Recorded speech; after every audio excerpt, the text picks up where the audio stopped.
Hi, and welcome back to Beyond the Monsters. Today I have Danielle with us, and she's here from New York, and we're going to dive into her story.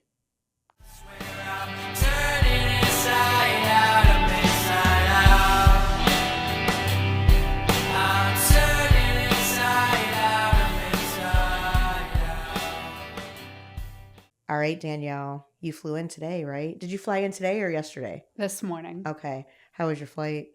Easy, quick, in and Good. out of Newark. Oh, that's perfect. That usually doesn't happen. I know. I was a little surprised. Yeah, that's awesome. Well, I only know the little bit about your story that when you wrote in, and I'm just going to let you go ahead and take over, tell your story from where you would like to start. Let's just dive in. Sure, I would love to. Okay, Thank you for having me of here today. course. Um, I guess I will start with um, I grew up in a small town in Pennsylvania, very sheltered life. I couldn't wait to get out. And as soon as I turned 18, I moved to New York City. Ooh, Went that's a to big move. Big move, yeah. Yeah. I was like, I'm done with Yeah. this small town living, and I actually applied to 2 colleges, FIT and Parsons, and I was very determined, and I got into Parsons and moved there when I was 18.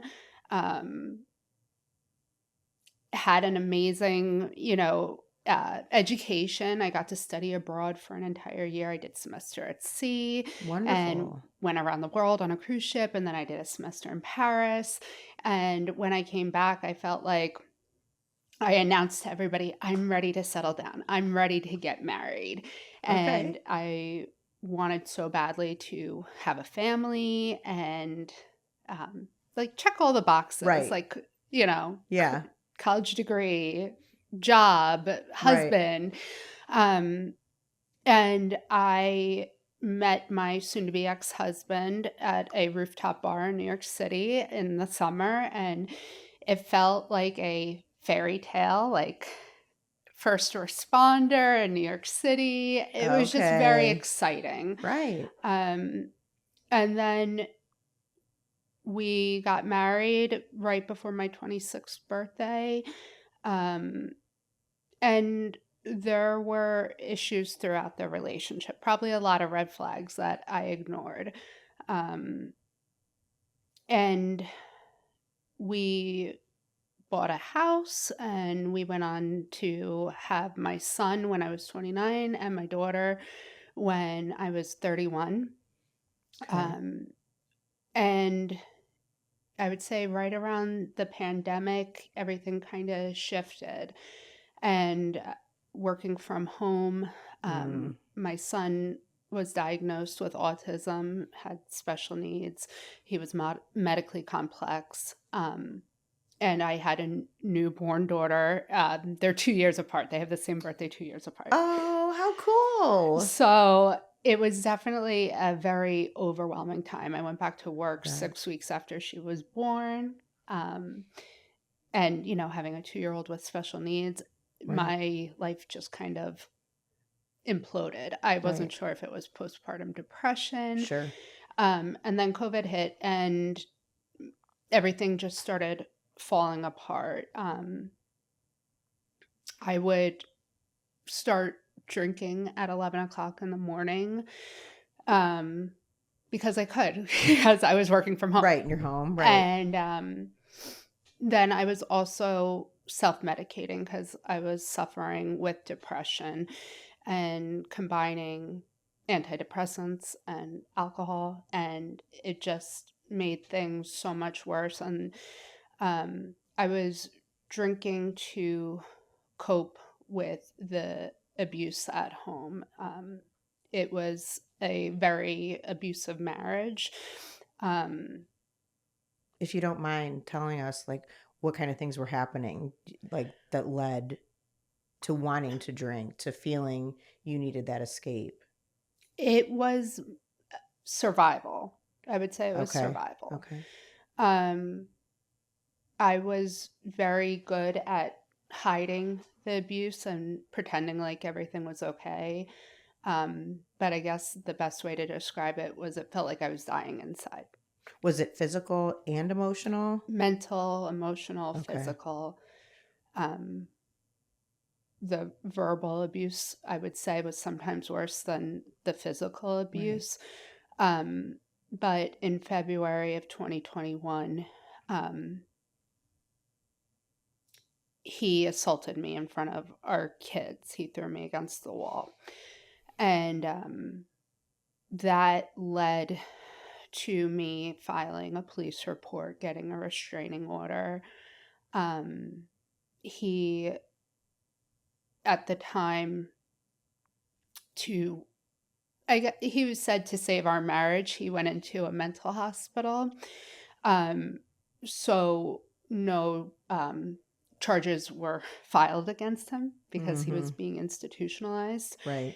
Um, Unfortunately, like at the time, it was such a slippery slope that I was in, because surviving the abuse and then using substances um, just exasperated everything. And I was actually doing ketamine infusions on top of antidepressants, on Oh, top of drinking 3 bottles of girl. wine. Yeah, it was like Yeah. a disaster. Right. Right. And my whole life kind of at that point blew up. That was the like turning point.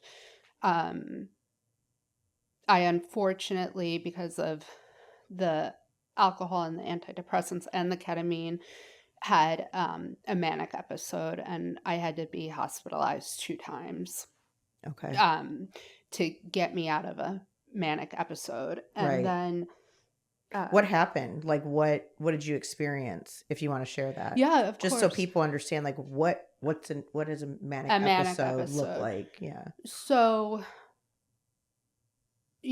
because I was abusing alcohol and on antidepressants and ketamine, created kind of like this perfect storm.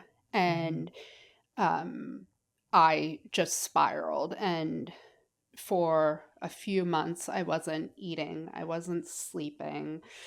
Um, it was a very Your rough mind was just go go go Duh. go go like Yeah, yeah. like around the clock. There Right. was things stopped making sense. I was just drinking all day. Um, and at that point, my soon to be ex-husband filed for divorce in March. Um, and in April, um, I had custody of my 2 young kids. They were 2 and 4 at the time. Um, I was only allowed to see them supervised, and it was a very, very tricky time because um, the kids got their own attorney. Um, we had to get a forensic psychologist involved, and it was just a very long drawn out process. And when I was hospitalized for the manic episode, um, they diagnosed me with bipolar, but Okay. it was because they weren't addressing the issue, which was substance abuse, Right. that I was abusing alcohol. Right.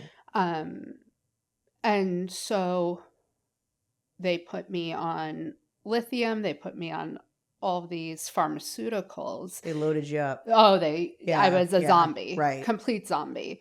Um, I started having tardive dyskinesia, which Mm. is, shakes and Right. tremors, and then my son would be mimicking them. Oh, And okay. it got, I was having supervised visits, and I was isolated and alone. And I continued drinking because I was lonely, I was bored, and at that point, it was a vicious cycle that I didn't know how to get out of. It's how you were coping. Oh, yeah, Yeah. Yeah. it was survival mode Mhm. with everything going on. And then in September of 2023 was kind of like the aha moment. My family decided to hire an interventionist. Mhm. I didn't see it coming. And I agreed to go to rehab on my own accord before they actually had the intervention.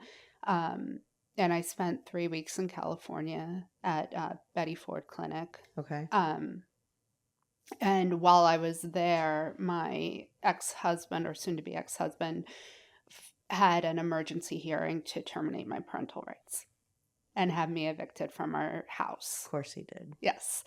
So this hearing happened, I think, the day I was flying home.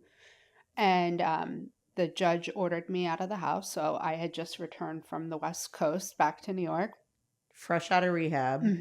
And they weren't even going to let me into the house. Like, my lawyer had to fight to let me get my stuff. So I had until Monday at like 5 o'clock to get all of my belongings packed up, find a place to live.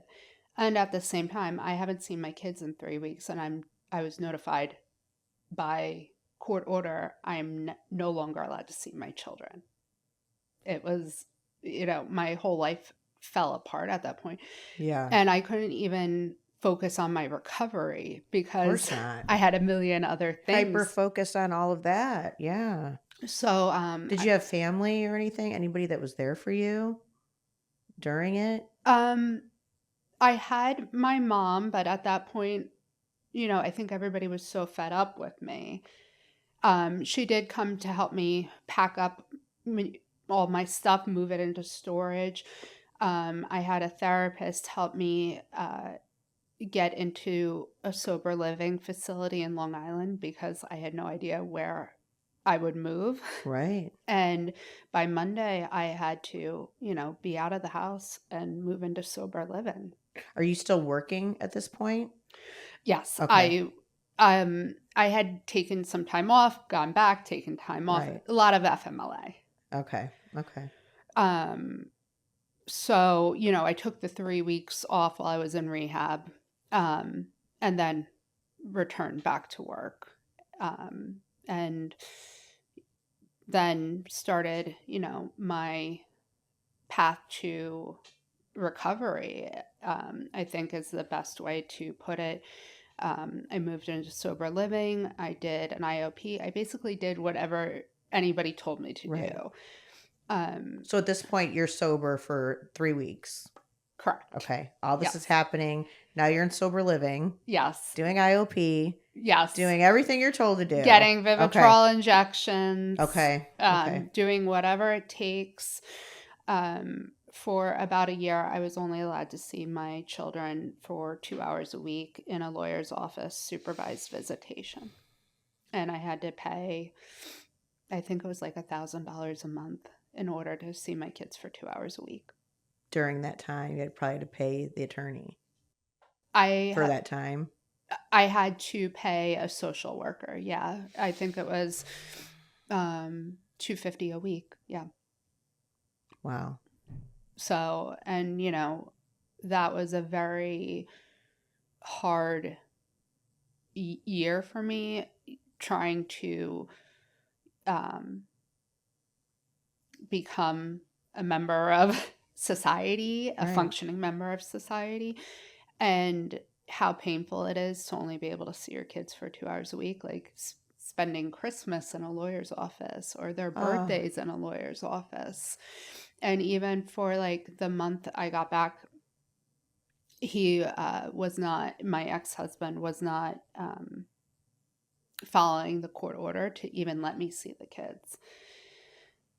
So it was a very, very painful time, but I am happy to say I am now, September of this year will be 3 years from when I went to rehab. And yay. yeah. And I was able to get my life back. I no longer have supervised visits. I have my kids every weekend. Um, Did he fight you on all that through he is court? still fighting me on Oh, it. geez. Yes, our divorce is going to trial in July. That's a long time. Yes, 5 years. Wow. fighting me tooth and nail. Wow. And was his abuse ever addressed in the domestic violence and I think one of the uh, worst parts of all of this is that uh, like a month ago I went to court, and we've had 3 or 4 judges now because of how long it's taken. right? And she said even if there was alleged abuse, it's no longer relevant. And my jaw just dropped, and I can't fathom how it's not relevant. Like, he was the one pouring me glasses of wine at 11 o'clock in the morning when I was working. He was the one buying Mm, me 3 bottles of wine, saying I was more fun when I was drunk because it was easier to manipulate me. yes. I mean, even this week when I went to drop off the kids, he was like, "Do you want a drink?" Or, "Here, smell my martini." He did? I swear to God. He makes moonshine at home with the kids, but nobody looks at his part. They only Wow. look at my part. I can't believe he asked you if you wanted to smoke. Oh my God. Wow. Yeah, so my mom and my sister are both recovering alcoholics as well.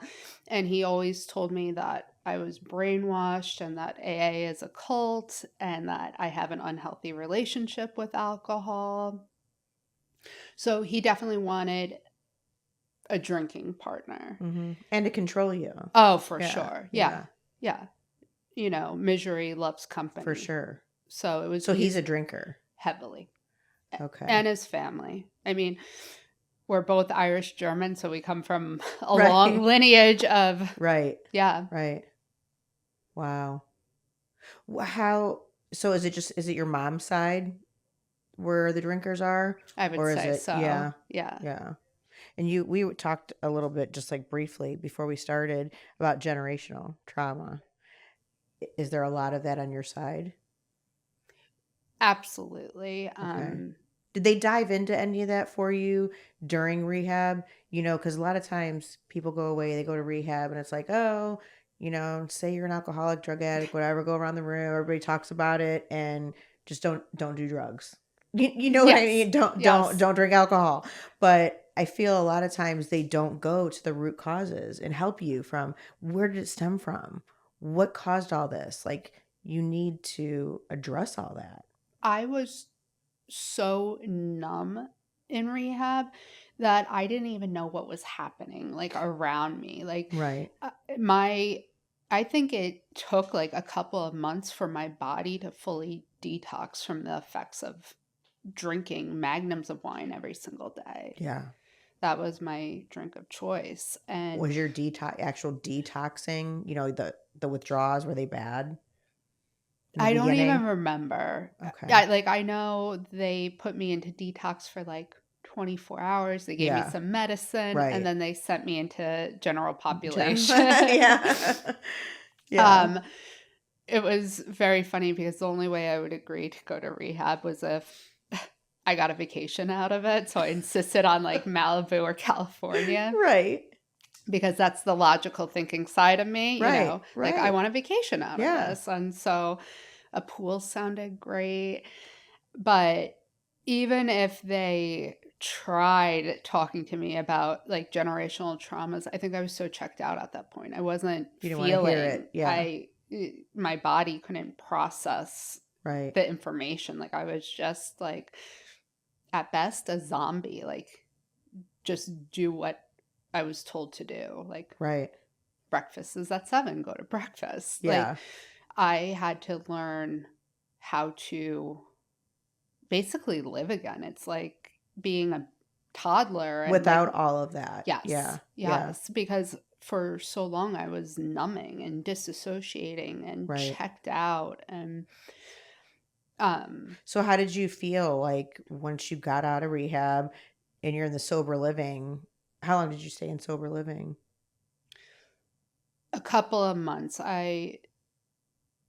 Mm, October, November, December, January. So Okay. I moved out in And February. then you got your own place. I Yeah. moved down to the Jersey Shore by my mom, Okay. and I continued my IOP, and Okay. it was my first sense of um, being a part of the real world again, because like sober living is such a structured environment. You have Yes. curfews and you have drug Lots tests, of rules. and you're sharing bedrooms with women, Right. and um it's very hard to go from being independent to being in such a structured Right. environment and being told like you have to go to a meeting every single day, like so many Right. rules. So they um had you in intensive, like daily, Monday through Friday, IOP? it was twice a week, Oh, twice a week. Tuesdays and Okay. Okay. Thursdays. I was still working at the time, but when I wasn't in my, I think it was like 3 hours a day. Okay. But when I wasn't there, it was meetings. Um, and again, it was just learning how to be a functioning member of society again, like Right. how to take care of yourself, how to, cook again, or even take a shower or brush your teeth or do So laundry. how did you do all that again? How did you learn, and like what steps did you take to get there, because that's a lot. Yeah, it It's was a like lot. starting all over. Yeah, from And scratch. yeah. Um, So I moved down to the Jersey Shore for the winter, and then I sublet an apartment back towards New York City so I could be closer to the kids. That's ultimately where I wanted to be. Okay. And my sublet was coming to an end, and I was looking everywhere, high and low, for an apartment. And I finally found one. It was a very exciting time in my life because I was able to get a 3-bedroom brownstone for me and my Oh. children. Oh. And it was so exciting because right at the same time, I was getting custody of them back. It was no longer supervised visits. So, Okay. like, it So overlapped. how much time has this been then since you got out of rehab and That he was took them? probably August. Okay. So, almost a full year. Okay. And having an apartment in my name with nobody else on the lease, like, because like I said, I met my husband, or my boyfriend at the time, but Yeah. Yeah. when I was 21, so I never had a chance to be on my own. Okay. um so I had to learn how to get a car in my name. I had to learn how to get car insurance, like Right. all these things that Because he did all he did that? all that Okay. stuff. Okay. And getting an apartment was like freedom for me, Mm-hmm. and being able to decorate my son and daughter's bedrooms. Right. And it still is like my little sanctuary and our safe place. And um I feel very safe there, and I was able to heal Okay. there and find hobbies again and things that I enjoy. And I worked with an addiction therapist and an addiction psychiatrist, Okay. and joined domestic violence support groups, and um, just to have my feelings validated and Mm-hmm. heard, because Right. I think throughout this whole process, I lost my voice and I lost myself and I lost my identity. I didn't even know who I was anymore. Right. And Well, it took a lot of work. yeah, I mean, you were being physically and emotionally abused. You lost your kids, alcohol, all those things. It's just that is a lot to overcome. Yeah. And how do you not lose yourself during that? And you do have to rebuild new because, like you said, you had to learn how to do it all without the substances. Yeah. And that was So, probably the hardest part, how did you was stay sober? Because there's so many. It's a roller coaster, up and down, and highs and something lows. happens, and you really just want to drink or take a pill or whatever it might be when you're going through it. Because it sounds like you you were going through it a lot and still Yes, are. I And am. still are. Yeah. So what's been your key to staying sober? So at first, it was accountability Okay. because in sober living, we were drug tested. Mhm. And then at IOP, we were tested for alcohol twice a week. Mhm. And um, I think that the biggest motivation for me was my kids. Like, Mhm. I I just couldn't continue on that path. And Right. I knew the only way to get custody back was to stay sober. Mhm. So the accountability and doing it for me and my kids. And as I like healed and progressed, um, I realized I'm doing it for me and Mhm. nobody else. Like, Right. I love my kids to death, but I'm no good to them if I'm not If you sober. don't care about you. Right. Correct. Right. Yeah. Well, because it's so hard. Like you hear people all the time, and outsiders looking in you on a judge, and people are like, why can't they just do it for their kids? Like they have kids, and everybody's so different in their addiction. It sounds so It's easy it to yeah. say, Yeah. well, just do it for And your thankfully kids. you were able to look at it like that because there's so many people that can't. It doesn't matter what it is, they still can't stop for whatever reason. And When I was in it, though, I couldn't. right. It took that, you know, intervention, so to speak, Right. as a wake up call. And at that point, I was just so numb and lost that Right. was agreeing to whatever Right, anybody told right. me. I was like, Because you probably felt like there was no hope at that point anyway. Yeah, I was just, I think, counting down the minutes till I could drink and then fall asleep. And it was just a vicious cycle. I Right, wasn't even living. right. Were you still functioning at work? Barely. Right, okay. I mean, I was keeping a job, but They uh, knew something was yeah, up? Yeah. yeah, absolutely. Okay. Um, at that point, we had like returned to the office one day a week, and I think like a manager pulled me in and was like, "We're worried about you," but I was, people were saying they were worried about me, but I didn't know how to fix the problem. I was so far into my addiction that I Mhm. couldn't see how to get out or see Sure. the light to get out. Right. Um, and I don't think anybody wants to like admit I have a problem and I Right. need help or I need to go to rehab. It's very rare that somebody does it on their Right. own Exactly. accord. Yeah. And so I needed my family to step in and push me. Yeah. And a lot of people don't have family that will do that. It's so sad, but Yeah, it's reality. Like, yeah, gosh, that is even thinking about that there's so many people that have no family. Everybody's given up on them already, too, because of their addiction. Where you, like you said, people were sick of my shit, yeah. and they do give up. I think if my family hadn't stepped in, I probably would have drank myself to death. Right.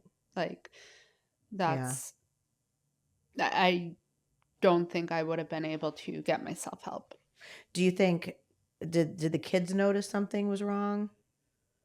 Because they're young. They were scared to be around me. They were, yeah, they Okay. definitely did. And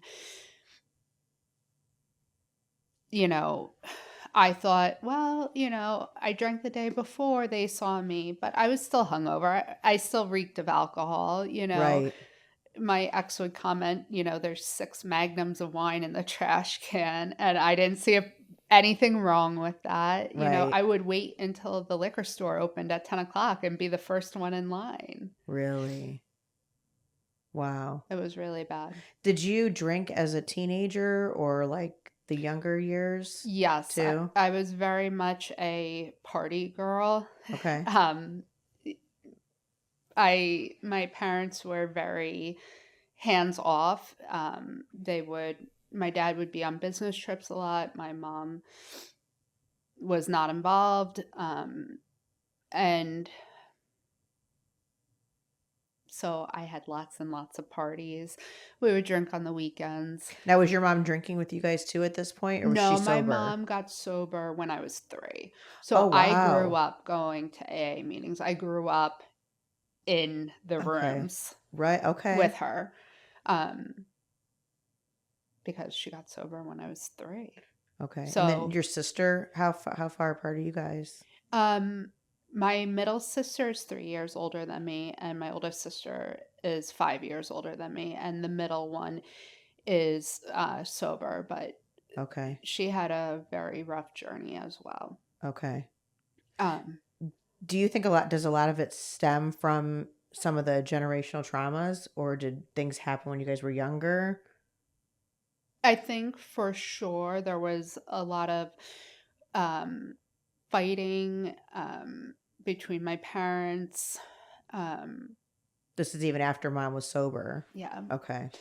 Um,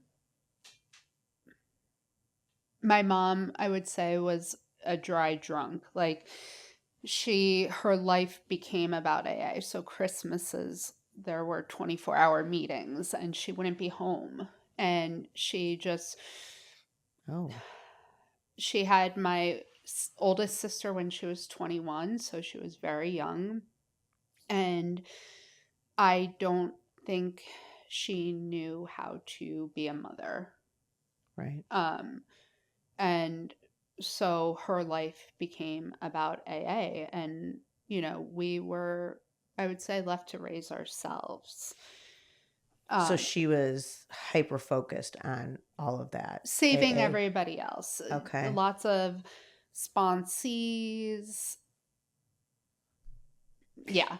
During this time, is she not fixing herself emotionally and I think she mentally? was emotionally stunted at that point. And it's a And lot easier to try to fix other people than yourself. I correct. think we all know that, right? And, her only priority was staying sober. And I remember her saying, you know, my sobriety is more important than my children. And when you're a kid hearing that, Oh, she was saying that out loud. yes, Okay. yes. And you internalize that. For sure. And Did that me make you feel rebellious, like as far as alcohol went? Like when you got in your teenage years? Because she'd be saying stuff like that, and you're like, oh, okay. So I will say, I always struggled with my weight and my confidence. I was the popular fat girl. And I mean, I when I was 18, I had gastric bypass, and my Okay. mom had gastric bypass, and both my sisters had gastric bypass. Okay. And so I do think, I was going to say, because girl, you're thin now. yes, yes, I've worked very, very hard on getting fit. Fitness has become an important component to Okay. my mental health and Right. emotional. But you know, in high school I was 300 pounds, so I felt like I had to be the fun party girl and have the parties to compensate and Right. to be part of the popular clique. Right. And I definitely binge drinked. I can recall a New Year's Eve party when I was in high school, and I drank an entire bottle of vodka and Oh, like blacked out. yeah. Yeah, yeah. There were a lot of binge drinking episodes. And even in college, you know, I think the whole time I was probably a functioning alcoholic. Right. Um, Once I started drinking, there was no turning it off. But Right. I was so responsible because I wanted to prove everybody wrong. Like my oldest sister suffered with substance abuse issues. She ran away when she was 13, in and out of rehabs. Okay. And at that point, I was 8. And I remember my mom telling me, well, just wait till you're her age. You're going to be an addict too. And I wanted so Oh, badly to prove everybody wrong right. that I, Like, I can do exactly what you're doing and not be an addict. correct. Yeah, And I can yeah. go to college and I can graduate in 4 years and I'm going to prove everybody wrong and I'm going to get married and have kids and buy a house and have that fairy tale and the white picket fence. And, I think so badly I wanted the world to think that I was okay Mhm. and give off this sense of I have it all together Mhm. and Like, you wanted to be seen. as perfect, Yeah, yeah. no flaws, because so much of my identity was tied to, well, nobody will love you if you're not thin, or, Right. it, my confidence was nothing. Yeah. And I think, But did you carry I'm picturing you carrying yourself, though, with a lot of confidence. Like, oh no one would yeah, oh know, you yeah, know? Yeah. dancing on bars in New Yeah. York City, Right. um, fake it till you make it. Sure. No one Yeah, knew what you were going through on the nobody, inside. nobody. Yeah. Did he when you guys first were together, was he, like, love bombing you Oh and yeah, I mean, we met. And then the following weekend, I think his dad invited me to the Hamptons, and I felt like it was a whirlwind. Like, I was like, I'm getting invited to the Hamptons. Right. Like, it was just so exciting to Yeah. me. And he definitely figured out my insecurities and my weaknesses, and he still uses them against me. When I drop the kids off on Sunday, um, he told me that I'm now too thin and I'm too gaunt and this is horrible. But he said in front of the kids, he was like, do you have AIDS? Implying that I was too thin. Stop. I swear. He actually said, do you have the monster? Which I'm not sure if everybody knows, but it's word for AIDS. Yeah. And my daughter, who's 6, goes, Mommy's a monster? So even now, like, I'm too thin or I'm too fat, like, Well, it and really doesn't matter what his ass says anyway. Like, you but need he to knows I'm so insecure Yes. and I crave everybody's approval Right.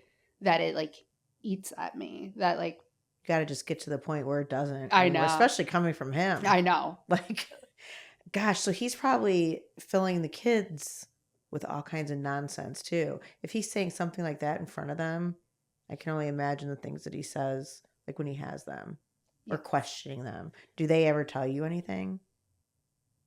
Like, Daddy's asking me this. Daddy, wants to know what we did all weekend and all the details because narcissists, they're real good at that stuff. Yeah, and it's funny because I don't know if funny is the right word to use, but he had a baby with somebody shortly after I left him.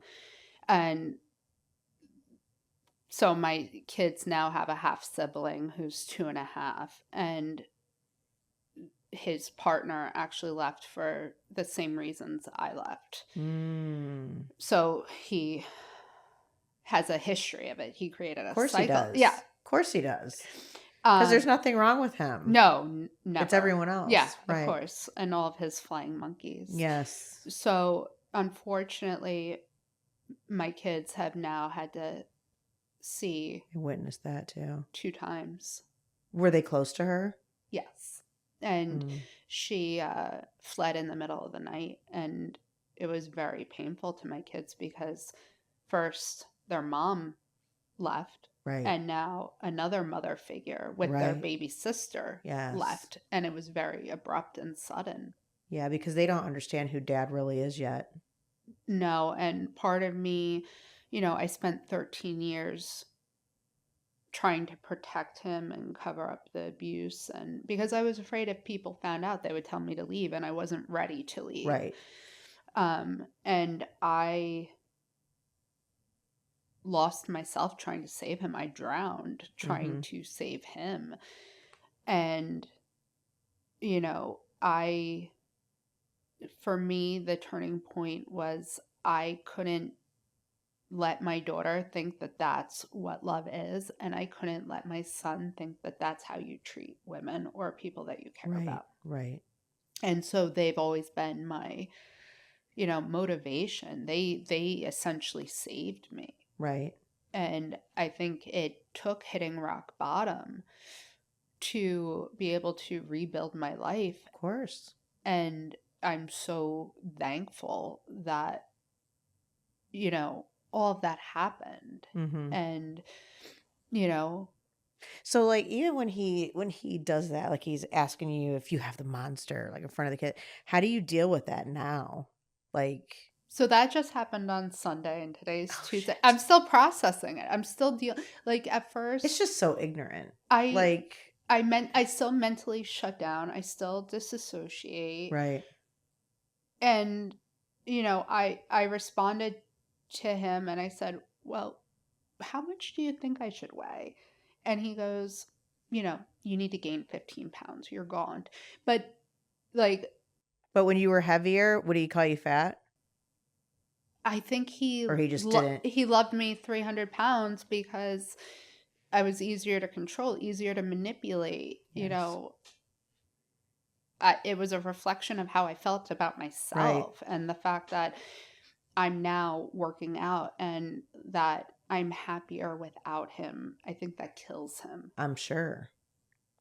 That I was able to prove everybody wrong Mhm. and, He was waiting for you just to keep falling. and that's why he still offers me drinks in front of our kids. That's crazy. You've got to get that on video or recording sometime for the court because that's what he's using against you. But then, wow. Oh, It's a vicious cycle. yeah. And, for the past 5 years, all I've heard is that I'm a bad mom, that I'm an unfit mom, that, you know, a slew of things. And it just plays over and over in your Right. head. Right. But it's, I'm now in, domestic violence support groups Is because that helping, hearing other stories tremendously and yeah. to be validated and to be Mhm. heard and to have people say no, you're not crazy. Right. And to hear other stories too, to where you're like, "Oh, okay, I'm not the only one. Okay, Correct. this does happen to other people." Yes, and That has to help healing too. for sure. And everybody checks in on me when I have court. And Oh, I love that. yeah, it's really Like I just your own little community yeah, of people. of survivors. Right. Yeah. Right. Wow. So even like, okay, with him saying something like that, how do you not want to just have a drink? Or do you, but you have to like talk to yourself and because that's a deep thing for you, a deep seated issue, that Yeah, he's just poking at. I mean, he made 2 martinis in front of me, and I wasn't even a martini drinker, but he goes to me, "Smell it." And I'm like, what's the point? What is the point?" Like, what is wrong with you? Yeah, he still says to this day that, I'm not fun because I'm sober. Like, he doesn't, Hmm. you can't be fun if you're sober. And Okay. I don't talk about sobriety with him. But he took your kids away, did all the things he did to you because you were drinking. Correct. But then, He hates that I'm sober. well, because you're doing exactly opposite of what he made everyone believe you would do. Yes.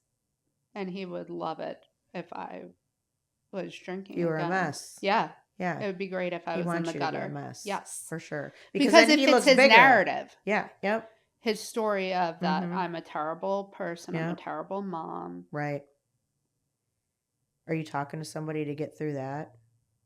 How much he's been in your head for so Oh, long? yes, yes, Yeah. yes. So my therapist is amazing.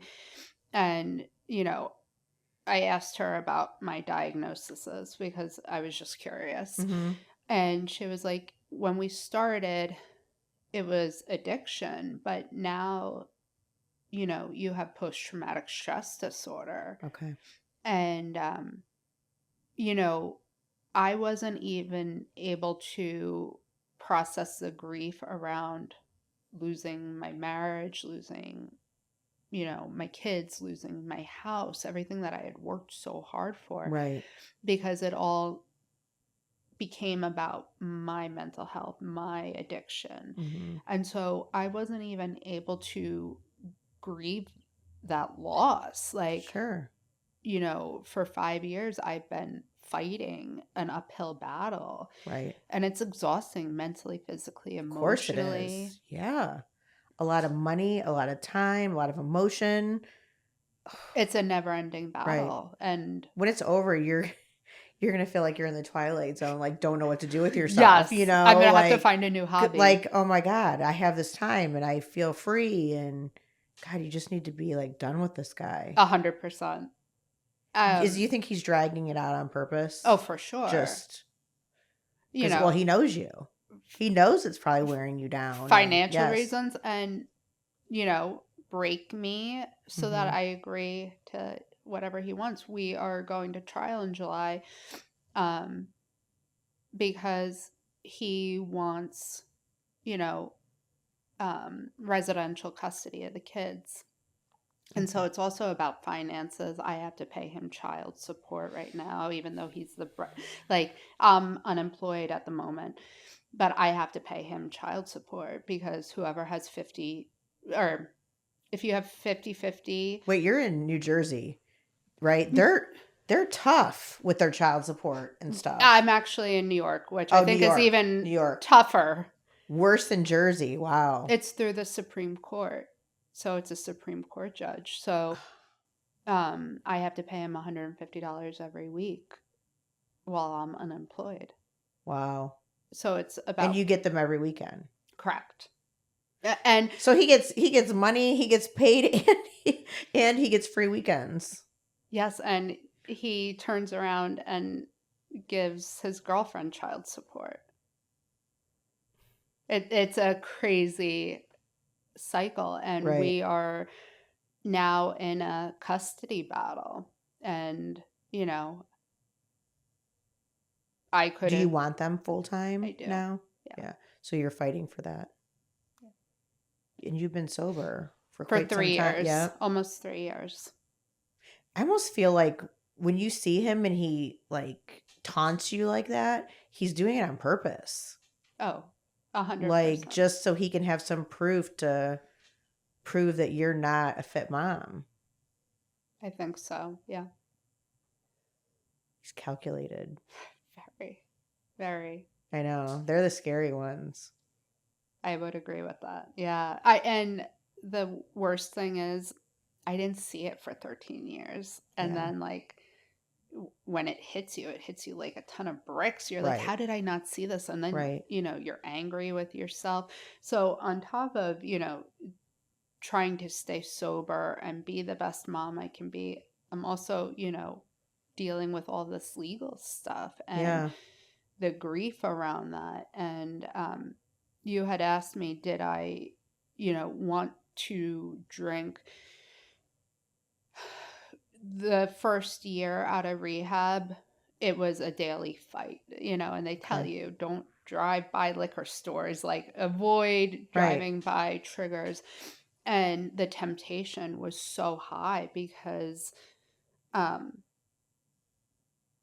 my triggers are boredom, loneliness, being isolated, um, it, All the things coping you were mechanisms. living Yes, that, correct. yeah, in the beginning. So, once I figured out ways to alleviate those, like new hobbies and distractions, I would say after a year and I got custody of my kids back, the idea of drinking or wanting to drink just went away. Maybe it helped too, just knowing every weekend you were going to have your kids. You had something to Yes, look forward to. correct. Like idle time and loneliness and all that. I mean, you can really get in your head, especially if you're going through legal shit and you have nothing to look forward to. that Correct. first year. You don't have the kids back yet. All those things. Yeah, I was only allowed to see them for 2 hours a week. Yeah. Like 2 hours is nothing. Did you feel a big shift once you knew you were going to get them every weekend?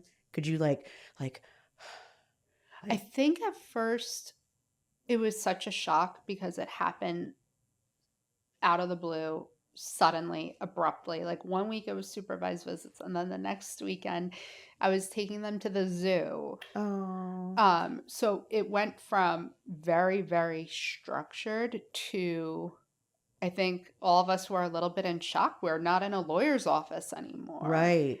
Did he agree to that, or the judge just ordered it when He you were? agreed to it. Oh, he agreed to that every weekend. But I think that's when things were falling apart with his girlfriend. So Mm. he, You're like, I don't care. I'll take it. yeah, oh yeah, Yeah. I loved Do it. you talk to her at all?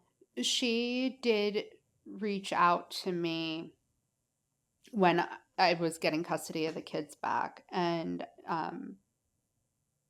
she asked me my side of the story, and that's when she told me she left for the same reasons. And he actually told her that I was the abusive one, and Of course. you know, Yeah. All the made up. typical, Yeah, so normal. like she Yeah. didn't know I'm the what to victim. believe. He's the victim. Yeah. Yeah. And so, I feel bad that she's going through, Right. what I went through. Yeah. And I think it's a shame that, Maybe he she gets can be away with it. yeah, maybe she can be an ally for you though, like in the court for you to get custody. She offered to write a letter of support. I think we'll just see what happens in Right. July. Yeah. I'm not giving up on Probably my depends kids. on the judge too. Like if they're looking at it like, oh, that's just another woman scorned, or Oh, if yeah. they're gonna actually take into account what she went through too, and it was similar to yours. You just never know with the court. Yeah, you never know. Yeah. I mean, I think they just want us to settle so bad. They want us to figure it out on our own. But I don't think anybody realizes how difficult it is divorcing a narcissist. It's probably the Exactly. hardest thing I've ever Exactly. had to They do. really need narcissist rehabs, like surviving one, because Yeah, it's such a mind like 100%. nonstop. I feel And like all those years, like, how do you even go back to normal? Like, it's I really don't think I hard. know what normal Yeah, is. it's really hard. Yeah. Sometimes I have to take a day and decompress after, seeing him to digest Right. what was said to me. And I'm like, did this really just happen? Like, I remember a couple months ago, he called me and, I don't know if I'm allowed to say inappropriate You words. yeah. Yeah, you can. So he called me a malignant cunt, a schizophrenic, a jerk off, all in one sentence. And I gasped and I was like, can you repeat what you just said? And he goes, did I stutter? And I literally had to put it in my notes on my phone because I couldn't believe what was being said to me. And I don't know the rules in New York with recording, but I would be hitting record on my phone every single time you talk to this guy. the problem is, don't they get a notification? No. Oh, no. No. I'll Oh, have to show you when we're done. yeah, because You got iPhone? I Oh do. yeah. But when I hit record, it's like your call is now being recorded, and Oh, I don't think so. Oh. uh, I don't maybe know. That'd be something for your attorneys too to find out is it admissible in New York? Because sometimes you have to say, I'm recording the conversation. yeah. But I know two-party consents. yeah, yeah. I hate legal Wow. jargon. Yeah. You should just be like, oh, thank you. Thank you, Thank you you for that. dick. Yeah. Yeah. But if I called him a dick, it'd Oh, be the he would end of the lose. world. Oh, so you don't say anything back really. I wish I had that ability. I lack that.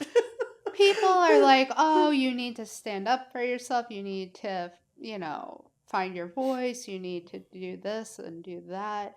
And what people don't realize is that I'm trying to undo 13 years of abuse Right. that was ingrained in me, and it doesn't happen overnight. And it's not going to phase him anyway. No, he doesn't care. Yeah. He's There's so no focused on remorse. himself Yes. that, And his ego. yeah, Yeah. 10 years ago, nobody talked about narcissistic abuse. It no, wasn't relevant. And now it's out it's there everywhere now. everywhere. Yeah. There's lawyers who specialize in it. But Really? yeah. I did not know that. Yeah. I mean, I could see they're seriously abusive. They're very abusive. And, he enabled my drinking. Yeah. He wanted to just always stay above you. 100%. But at least you see that now. Yeah. Even these dumb behaviors that he keeps doing all the time, he's just trying to bait you. And sometimes it works. Yeah. I mean, I could see that would be hard to deal with. Do you have to talk to him? You should make him have to communicate through the parent wizard app, the thing. wizard app. Yeah. It's all about optics in the divorce and custody proceedings. So it looks like you're being difficult, and you're not trying to co-parent and doing what's in the kid's best interest. So well, it's definitely not in the kid's best interest for him to be a constant manipulator and just nasty narcissist to the mom. yeah. That he even has that opportunity. Sounds like he takes every opportunity he can. Oh, 100%. And he blew up in court, and the judge actually yelled at him. And He did? Yeah, I was shaking. He stood up, and she was like, "You do not address me. You sit down. And if you have anything to say, you say it to your lawyer." Good. I was scared. What was it about? Do you remember? So he filed a motion for child support against me, and she goes to him, you make $168,000 a year. You owe her spousal support, and caused him to blow up. Good. Were you like, oh, I can breathe, but yay? No, I was he shaking. got yelled at. I was shaking. I was like, what just happened? Yeah. Yeah, it was a trauma response. How are his attorneys? Are they fair or are they horrible shitheads? Complete shitheads. Wow. Yeah. Yours? He's great. Yeah. Okay. Yeah, I'm lucky. Okay. I actually had to get a new lawyer because it's, I've spent $150,000. I'm sure. In legal fees. Yeah. And we haven't even gone to trial yet. It's such a waste of time. And the courts usually do want, like you've said, they want you to settle it amongst yourselves, like through mediation or something. But he sounds like he's just really difficult. So you probably can't. The fact that he let you have the kids back every weekend, I feel like it's probably just because he didn't want to have to take care of them on the weekends. So he is a fireman, and he has to work 24s. So when they're with him during the week, they're with their grandparents. They're not even with him. It's just about being able to say, I got custody of the kids. Yeah. Because she's this, and that. Mm-hmm. And because if I get custody, then it pokes holes in his story of course it does. Me being a bad mom. Mm-hmm. It's so sad. You would think that for the kids' sake, he'd be like proud of you. But that's never going to happen. No. Because he thinks Fun Danielle's gone, Without the alcohol. Yeah, God forbid you get sober. You're like, no, it's just because you're an asshole. I wanted to tell him, do you remember when you couldn't even trust me to have our kids? Like, is that what you want to go back to? Because if I start drinking, that's inevitably what's going to happen. Of course he's okay with it because it just makes him right. And that's scary. So scary. Anybody would want that for the mother of their children. Right. Is the other girl, did she experience pretty much the same? It never got physical, but it was verbal. And she actually, hasn't been that long. God bless her. It was well, less than a year, but Wow. um, she called his mom and said, "Your son is abusive." And trust me, she did not like that. He's a mama's boy. Oh, yeah. Oh, Yeah. Can do no wrong. They hate me because I ruined their perfect family image. mm-hmm. Like, everybody knew about the abuse, but everybody turned a blind eye to it. And, like, what I don't understand is, if I was in such a bad place and I was suffering so greatly, why didn't anybody try to help me? Yeah, step in. Nope, never. Well, and this is just how he's going to be because he moved on real quick and she's gone now too. Yeah, it's like, who's next? Yeah, The next victim. right. Yeah. There will be one, unfortunately. Yeah. It's just sad that the kids have to be around that. It is. I feel for my kids, but Mm-hmm. in therapy and in group, I've learned that I'm able to give them a safe environment. And Mm-hmm. so they get 2 days with me, Saturday and Sunday. I get them on Fridays off the bus and bring them back on Sundays. They Okay. get 2 days of undivided attention, and they Mm-hmm. just get to have fun. And Yeah. even when they're with him, they're in school. So, like, he's putting them to bed. Like, Right. it's a couple of hours, but Right. I get to be the fun mom and do all those. And make memories and all Yes. the things that are important when they're young. And have a safe, loving, supportive environment. Right. And they are so attached to me, like, so clingy, and I Oh, love that. I love yeah. that I can be their safe place. Yeah. Have you started dating? I have. Okay. How long did it take you? Um, I definitely was on the apps. The good old apps. Oh yeah, Oh, I don't miss those. yeah, big old shit show. Yeah. Or dumpster fire. I was on those, a couple months after I left him Yeah. because I just was so bored and lonely. Right. Didn't want to And be alone. yeah, isolation was like, I was crawling out of my skin. Um, but I started dating somebody in September. Okay. So it's been about 10 months now. Okay. And um, we're very happy. You're like, wow, I didn't know it could be like I had this. no idea. No idea. That's wonderful. Like, I was afraid of commitment. I was like, I'm fine being alone. I am fine never being in a relationship again. And Right. then I met him, and all my guards came down, and it was the first time I knew what a safe love felt like. Right. And that was very healing because I hated being touched. I hated being hugged. Like, it felt like I was suffocating Yeah. because, you know, the person I thought who loved me would hurt me Right. physically or emotionally. And so then to have somebody who who Was was genuine and and able yeah. to hold me and, like, protect me, and I'm able to, like, be in my feminine era and Right. energy now because he is kind and he's caring and he's safe and supportive and wants what's best for me. Like, Right. my friend, Something you're not used to. oh, never. Yeah. My best friend was like, "You're used to guys who want to get you drunk or want to get you high. He wants you eating well, sleeping, working out. Like, he wants you to be the best version of yourself."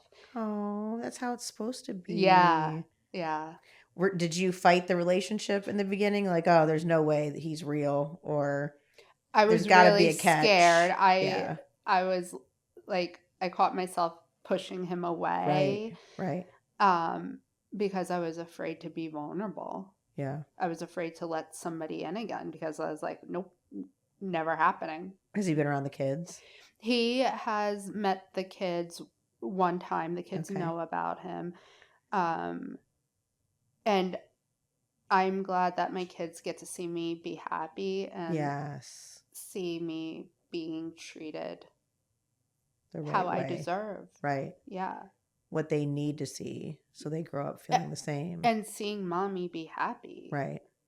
I can't believe you're still in it. I'm still in it, but I feel like I'm at the finish line. And Yeah. I feel like it's like a metamorphosis. Like I set my whole world on fire. I watched it blow up in front of me and I Mm-hmm. walked away from everything. Literally when I got thrown out of the house, I left everything behind Wow. So for you him started over completely. completely. I just moved my clothes into storage and I left everything behind. He actually like saved like tchotchkes and trinkets like my wedding present, Mm-hmm. and it was like the most bizarre thing. He gave it to me, and I wanted to be like, I left it for a reason. Right. Like, Oh, he just wanted you to have memories of him. oh. I'm a firm Oh. believer that things hold energy, and so I don't want our wedding dishes. I Right. don't want, You're like, sell that shit. Do something. like, I want to smash it. I don't Right. know. Right. Like, no, I don't want Well, any memories. you can always smash it. That's for Oh sure. yeah, that would be great. Yeah. God. They actually have like break rooms in New York City where I've you heard of have those. you been to one? No, but I would probably like it. I think I took a bat to a TV. Did you? Yeah, mm-hmm. Yeah. I've seen those. It looks pretty awesome. I've seen that and then the axe throwing. Yes. Yes, that Yeah. that seems a little dangerous to Yeah. me. That scares me. I feel like I might cut a hand off, but Well, yeah, and you're like watching other people like they're like coming back, like they're like, shit, are they gonna drop it or what? So yeah, that or does like make me cut my nervous. Yeah. face. Yeah, for Yeah. sure. It seems like a little bit of a Yeah. dangerous date night, but all right. Yeah. You Yeah. know, Does when he in have Rome. kids? New guy? Yes, he has two teenagers. Okay. Yeah. So Oh, we're happy taking for things you. slow. But that's the best. Yeah, like it is very much I do my thing like on the weekends with my kids. We get together a few times a week, but we are going slowly. Like I feel like I need to survive this divorce, get through this Yeah, divorce and then start a for new sure. chapter For sure. and evaluate where Well, and things then you'll are. have the space emotionally to Yes. do that, Right now it's because still very heavy. for sure. I Because don't. he just still keeps coming for you. Oh yeah, and I don't know what's next. Like we had court June 9th, so 2 weeks ago, and it's all, you know, it's like monthly. We had one in April, we had one in May, we had one in June. Wow. Trial though is July? July July. 22nd, yeah, right Okay. around the corner. So our Well, lawyer, maybe a lot of times they push to try to settle something before the trial. yeah, So fingers crossed, right? yeah, 100%. I'm just You just want it waiting, done. Just want just it waiting done. for my Yeah. lawyer to email me and tell me what's next. Yeah. Well, I'm glad that you came on and shared this because you are very successful. You've been through a lot. You've survived narcissistic abuse. You do have generational traumas, and hopefully like the therapist, they can dig into that stuff too. But a lot of times that takes like mom letting you know what the other traumas are, and then to grandma or whoever. But it's definitely a real thing. Yeah, like even right now, I am not talking to my mom because she has a lot of resentment towards me for marrying somebody who is abusive. And I actually even had to say to her recently, you Yeah, know, but you've been trying to get out of it for 3 years. oh, 5 years. Oh, 5 years. 5 years. Yeah. Yeah. I was with him for 13 years. I've spent the last 4.5 years Fighting. fighting to get out Yeah. of it. And she told me, just go back to him. You two deserve each other. Oh. There's a little bit of that generational Relational trauma trauma. And she's carrying. yeah, Yeah. that Yeah. I'm Yeah. trying to break And you because can. yeah, for sure. I what I want for my daughter is that if she's ever in a similar situation, she can walk away or come to me and we can figure it Right. out together. Um, I don't want her to ever go through what I went through, Right. whether it be the abuse or the alcohol. I don't want my kids to ever think they can't come to me, Right. because I they definitely saved me. And if, I want to be there to be their biggest supporter Right. and lift them up and know that we can get through anything together. Right. That's what That's family how it's does. supposed to be. Yeah.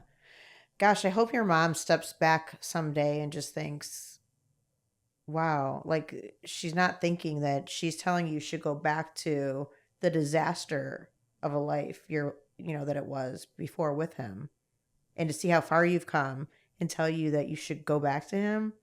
It She's was not, a low blow. She's not processing right or something, or she's got her own shit she's Yeah, dealing with, yeah. because as a parent, you should never wish that. I think, people say things And when they're angry and hurt people hurt people. Yes. The good old, yeah. Yeah. Would it have been easier probably, and not as much money and all the other things? Sure. But look what you were dealing with and continue to deal with. How would she ever want you to go back to that? I mean, everybody said that if we had stayed together, he would have killed me, or I would have killed him, or we would have killed each other. Right. Like, at our worst, I contemplated suicide because Right. it just seemed easier than dealing Right. with the abuse. Right. So I know that if I stayed in that marriage, or if I had stayed drinking, I wouldn't be here today. That I know in my core. Like, Right. I know for a fact that the path I was on, I was knocking on Right. death's door. And you're so strong. I think you're stronger than you think you are too, because to deal with what you were emotionally, and then having the kids ripped from you, getting sober, that's a lot. That's a lot. Yeah. Like, I hope you're proud of yourself. I am. I definitely think I am a survivor. Yes. And I never want to be a victim, but I am so grateful for the life I have now. And I Right. wouldn't have this life if I wasn't sober. Right. And that's the gift that sobriety gives Right. you. So, like, what do you think would be something that you would tell other people that could be going through what you've been through, or in the same situations with a narcissist, alcoholism, whatever it might be? What kind of advice do you think that you would give them so they don't give up, so they know there's hope? I was going to say, don't ever give up.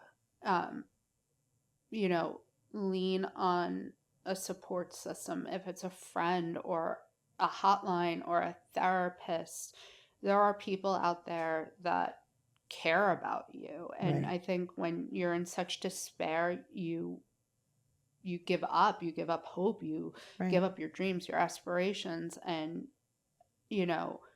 just know that there are people out there that want to help you and will help you. Right. And you will get over this. It's not going to be easy. Right. But make that phone call. Take the first step. Say, I have a problem. I need help. There are so many resources out there.